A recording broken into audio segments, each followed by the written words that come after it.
friends, Teacher Lisa here. Today I'm going to read a book called Mr. Seahorse by Eric Carle. I hope you enjoy it. Here we go. Mr. Seahorse by Eric Carle. Mr. and Mrs. Seahorse drifted gently through the sea. Mrs. Seahorse began to wiggle and twist this way and that. "It's time for me to lay my eggs," she said. "Can I help?" asked Mr. Seahorse. "Oh, yes, thank you," said Mrs. Seahorse, and she laid her eggs into a pouch on Mr. Seahorse's belly. "I'll take good care of our eggs," said Mr. Seahorse. "I promise." As Mr. Seahorse drifted gently through the sea, he passed right by a group of trumpet fish hidden in a patch of reeds. Hard to see them, huh? And there they are. Wow, they were really camouflaged. But before long, Mr. Seahorse met another fish. "How are you, Mr. Stickleback?" asked Mr. Seahorse. "Delighted," replied Mr. Stickleback. "I just built a nest, and right away Mrs. Stickleback laid her eggs into it. Now I'm taking good care of them until they hatch." "Keep up the good work," said Mr. Seahorse, and swam on his way. As Mr. Seahorse drifted gently through the sea, he passed right by a lionfish hidden behind a coral reef. Wow, hard to see him. He's camouflaged. There he is. Very clever. But before long, Mr. Seahorse met another fish.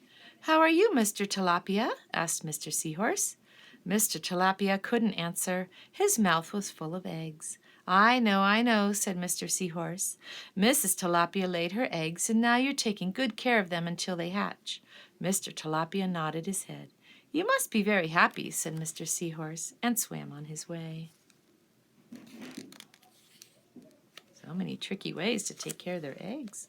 As Mr. Seahorse drifted gently through the sea, he passed right by several leaf fish hidden among the seaweed. Can you see them? There they are. Wow, they were really hidden. But before long, Mr. Seahorse met another fish. "How are you, Mr. Curtis?" asked Mr. Seahorse. "Perfectly fine," replied Mr. Curtis. "Mrs. Curtis laid her eggs, and I have stuck them on my head. Now I'm taking good care of them until they hatch." "You are doing a good job," said Mr. Seahorse, and swam on his way. As Mr. Seahorse drifted gently through the sea, he passed right by a stonefish hidden behind a rock. Let's turn the page and find him. There he is.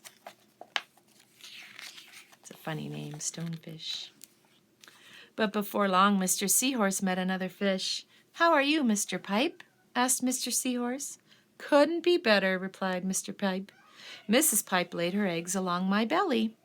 Now I'm taking good care of them until they hatch." And there they are. "You should feel proud of yourself," said Mr. Seahorse, and swam on his way. But before long, Mr. Seahorse met another fish.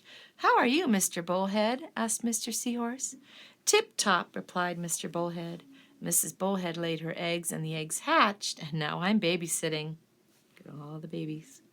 "You're doing a fine job," said Mr. Seahorse, and swam on his way. The time had come for the seahorse babies to be born. Mr. Seahorse wiggled and twisted this way and that, and at last the babies tumbled from Mr. Seahorse's pouch and swam away.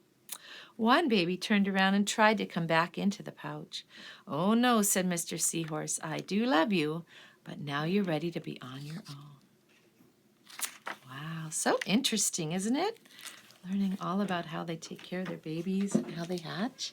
All right, until next time. Bye, friends.